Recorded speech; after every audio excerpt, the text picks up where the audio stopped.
YouTube. This is Charles here. Today we're going to talk about a brand new series in the Spawn universe, and that is Bloodletter #1 from Image Comics. And I was going to wait to do a review on this until I give it a third reading, which I'm going to anyway. But it's that good. The first reading to me was to get familiar with the world and with the story, and there was so much into it, so much information thrown at you that I had to, I had to, and I wanted to give it a second read. And I was able to pick stuff out from that second read that I maybe didn't get in the first part, or a lot of stuff was clarified. And I enjoyed my second reading so much, I'm going to give it a third reading. I am a huge fan of the Spawn universe. I don't make that a secret. I read virtually every book that is put out, and I've been excited about this since I have seen the trailer a couple of months ago. Bloodletter is a story of revenge.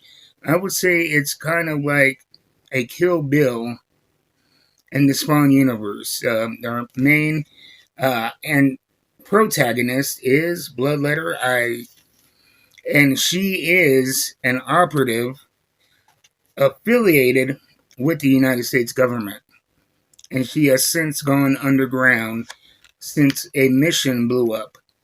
And a person that she was undercover, I don't know if she was compromised or if, we don't know what the story is, but we see bits and fragments of the past of where this person, when she was undercover, she gotten close to, and he ended up dying.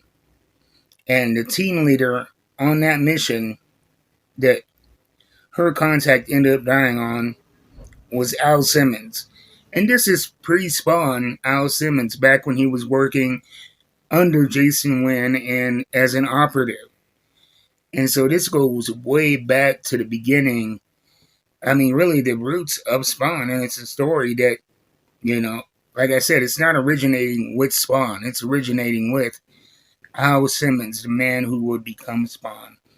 And now all these years later, she has been gathering up these weapons and these magic runes, I believe that's what they're called, on her body, and building up really an arsenal to kill a demon, to kill a hellspawn.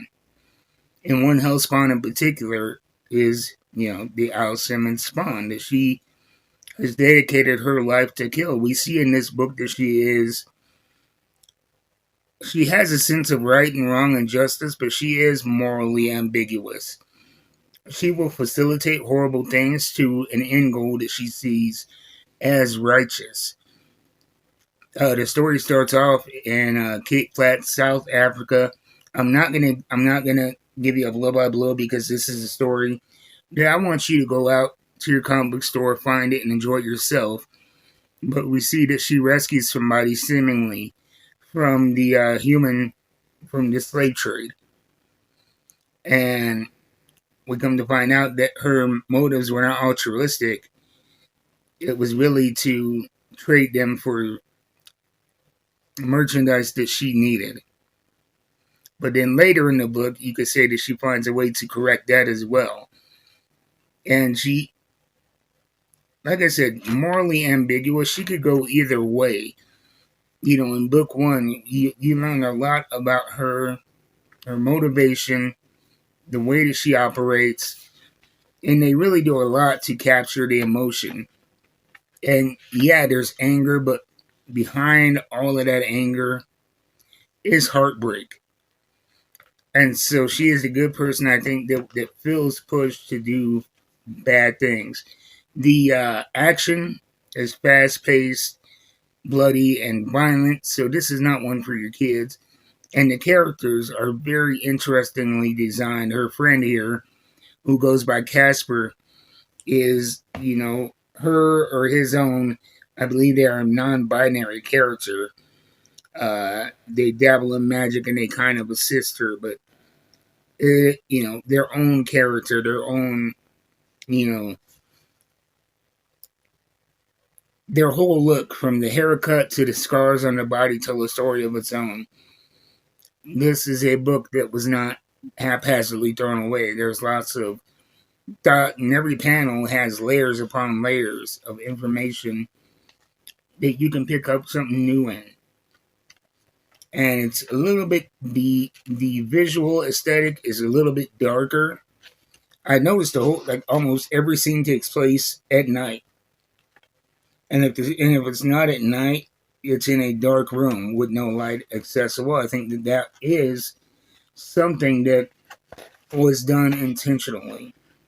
Uh, if you like action and espionage stories, this is for you. If you like revenge stories, this is for you. If you are a fan of Spawn, this is for you. If you like good guys who are morally ambiguous, this is for you. Check it out. I'm actually recording it earlier than I expected because tomorrow is New Comic Book Day. I have a video uploaded that I was going to drop today, but you know what? Now I want to get this out to you today so that when you go into your store on Wednesday and you see this book, you know what to look for. And if anything that I described to you seemed appealing, you will not be disappointed in Bloodletter #1, part of the Spawn universe from Image Comics. The writer, the script and the plot are done by Tom Seeley and Joseph P. Illich. Joseph P. Illich, actually, when I did a video announcing the trailer, he actually reached out to the YouTube channel, so I thought that was pretty cool. I did a short on the trailer, and he showed his appreciation. The artist is Christian Rosado. Notably, he did a great job creating its own distinct universe, but it has that same feel. It feels authentically Spawn to something brand new. The colorist is DC Alonso. The letter is And World Design, and cover artist is Christian Rosado. Brilliant cover here, check that out. And the creative director is Todd McFarlane himself, the creator of Spawn, and he writes various issues of different books in the Spawn universe to this day. And so you know that whatever you get out of this universe, if it's meant to be connected and canon, they're not going to leave loose ends. They're going to tell a complete story because Todd McFarlane is the man who created Spawn all these years ago is still driving the bus. So that's my thoughts on Bloodletter #1. Get it while you can.